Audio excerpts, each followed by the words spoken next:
ordenado. A pandemia parou as festas, eu fiquei sem ordenado. Quando cheguei ao trabalho, diz a chefe exigente: tudo isto não sabes nada, vais ficar como servente. Lá fui eu todo contente para não perder mais tempo.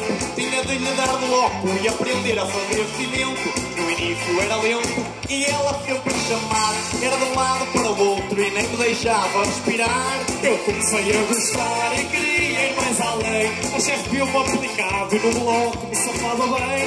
Não sou mais do pé de mim, só para me ver trabalhar. Fui ser admirável no bloco sem parar. Meto cimento e bloco, não perco tempo, ó companheiro. Meto cimento e bloco toda hora e bloco o dia inteiro. Meto cimento e bloco, não perco tempo, ó companheiro. Meto cimento e bloco toda hora.